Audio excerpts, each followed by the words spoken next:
जय श्री राधे भक्तों, आज हम आपके लिए यहाँ पर लेकर आए हैं श्री शिव गीता का अध्याय 3।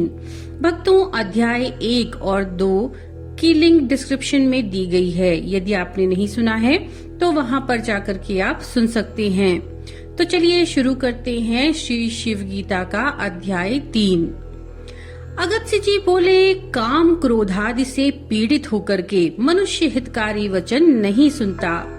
उसको हितकारी वचन ऐसे अच्छे नहीं लगते जैसे मरणशील को औषधि अच्छी नहीं लगती। जिन सीता को मायावी दैत्य सागर के बीच में ले गया है, हे राम, वह तुम्हारे निकट अब किस प्रकार से आ सकती हैं? जिसके द्वार पर वानरों के यूथों के समान सब देवता बांध लिए गए हैं, देवताओं की स्त्रियां जिनके यहाँ चमर डोरती हैं, जो शिव जी के वर से गर्वित होकर के संपूर्ण त्रिलोकी को भोगता है और भय से रहित है, तुम भला उसे कैसे जीतोगे? इंद्रजीत भी उसका पुत्र शिव जी के वरदान से गर्वित है। उसके आगे से देवता संग्राम में बहुत बार भाग गए हैं। देवताओं को भय देने वाला जिसका भाई कुंभकर्ण बड़ा भयंकर है और अनेक प्रकार के दिव्यास्त्र धारण करने वाला चिरंजीवी विभीषण है। देव और दानवों को दुर्गम जिसका लंका नाम दुर्ग है और करोड़ों जिसके यहाँ चतुरंगिणी सेना है। हे राजन, फिर अकेले उसे कैसे जीतोगे? तुम्हारी यह बात बिल्कुल ऐसी है कि जैसे कोई बालक चंद्रमा को हाथ में लेना चाहे, इसी प्रकार तुम काम से मोहित होकर उसे जीतने की इच्छा करते हो। श्री रामचंद्र जी बोले, हे मुनिश्रेष्ठ, मैं क्षत्रिय हूँ और मेरी भार्या राक्षस ने हरण कर ली है। जो मैं उसे ना मारूंगा तो मेरे जीने का क्या फल है? इस कारण तत्वबोध से मुझे कुछ भी प्रयोजन नहीं है। ये काम क्रोधादिक मेरे शरीर को भस्म किए डालते हैं और अपनी प्रिया के हरण होने और शत्रु से पराभव होने से अहंकार भी नित्य और मेरे जीवन को हरण कर लेने को उद्यत है। हे मुनिश्रेष्ठ, जिसको तत्व ज्ञान की इच्छा हो वह लोक के पुरुषों में नीच है। इस कारण सागर लंकर युद्ध में उसके मारने के उपाय को आप मुझसे कहिए। आपसे श्रेष्ठ मेरा और कोई गुरु नहीं। अगस्त्य जी बोले, जो ऐसी इच्छा है तो पार्वती जी के पति श्री अविनाशी के शरण में जाओ। वे भगवान प्रसन्न होकर तुमको मनोवांछित फल देंगे। इंद्रादि देवता, हरि और ब्रह्मा जी भी जिसको नहीं जीत सके, वे शिव जी के अनुग्रह बिना तुमसे कैसे मारे जाएंगे?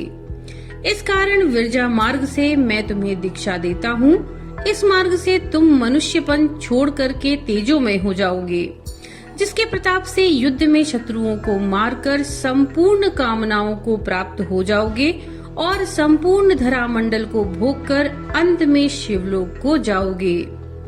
सूची बोले, तब रामचंद्र जी मुनिश्रेष्ठ को दंडवत प्रणाम करके दुख त्याग कर प्रसन्न मन हो गए। श्री रामचंद्र जी बोले, हे मुने, मैं कृतार्थ हो गया, मुझे कार्य सिद्ध हो गए। जब समुद्र पीने वाले आप मेरे ऊपर प्रसन्न हो तो मुझे क्या दुर्लभ है? इस कारण हे मुनिश्रेष्ठ, आप मुझसे विरजा दीक्षा की विधि कहिए। अगस्त्य जी बोले, शुक्ल पक्ष की 14 अष्टमी व एकादशी सोमवार अथवा आर्द्रा नक्षत्र में यह कार्य आरंभ करना।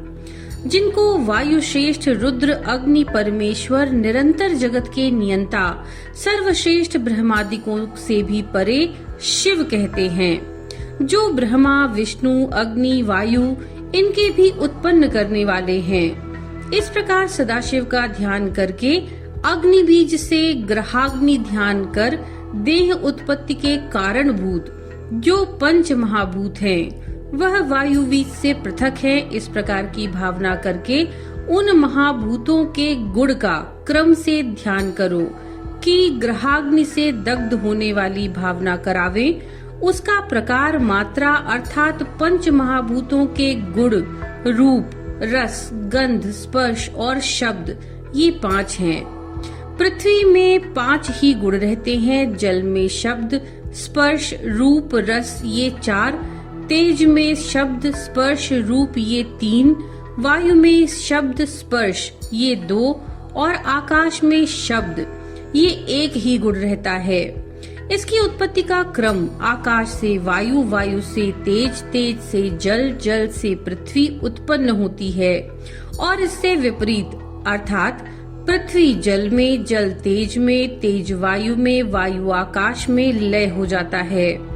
अधिक अधिक गुण लय करें अर्थात पंच महाभूतों का अहंकार में, अहंकार का महत्तम में, महत्तत्व का माया में, माया का सबके आधारभूत परमात्मा में लय करें। फिर अमृत बीज से लय के विपरीत क्रम करके यह देहोत्पत्ति विषय में प्रवृत्त है ऐसी भावना करके मैं दिव्य देह हूँ और पूर्व देह के उत्पन्न करने हारे सब गुण और द्रव्य का अग्नि बीज से दाह करके उसका परमात्मा में लय करके अमृत बीज से पुनरुज्जीवन करके यह देह अमृत और दिव्य है ऐसी भावना करें। इस प्रकार भूत शुद्धि करके पाशुपत व्रत का आरंभ करें। फिर प्रातः काल ही मैं पाशुपत व्रत को करूंगा ऐसा संक्षेप से संकल्प करके अपनी शाखा तथा गृह सूत्र से अग्नि स्थापन करें। उसी दिन व्रत रखकर पवित्र हो श्वेत वस्त्र धारण करें, शुक्ल यज्ञोपवीत और शुक्ल माला पहने।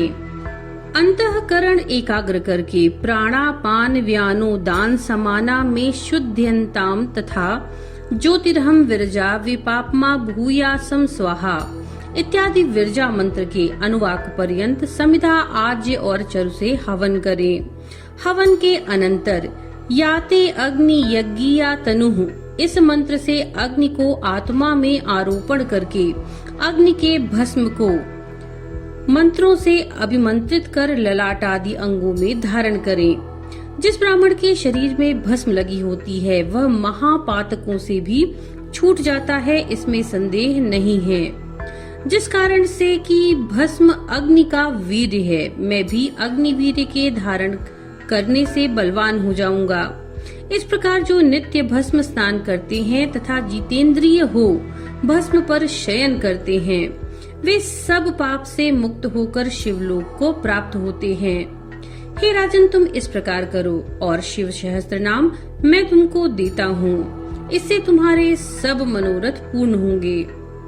सूची बोले ऐसा कहकर अगस्त्य जी ने रामचंद्र जी का शिव सहस्त्र नाम का उपदेश दिया जो कि सब वेदों का सार है, जो शिव जी का प्रत्यक्ष करने वाला है। उसको देकर अगस्त्य जी ने कहा, हे राम, तुम इसे दिन रात जपो। जब भगवान शिव प्रसन्न होकर पाशुपत अस्त्र तुमको देंगे जिससे तुम शत्रुओं को मारकर प्रिया को प्राप्त होगे, उसी अस्त्र के प्रभाव से सागर को शोध सकोगे। संहार काल में शिव जी इसी ही अस्त्र से जगत को संहार करते हैं। उसके बिना पाए दानवों से जय पाना बड़ा दुर्लभ है। इस कारण इस अस्त्र के पाने के निमित्त शिव जी की शरण में जाओ। तो भक्तों, ये थी अध्याय 3 तक की कथा। नमो नारायण।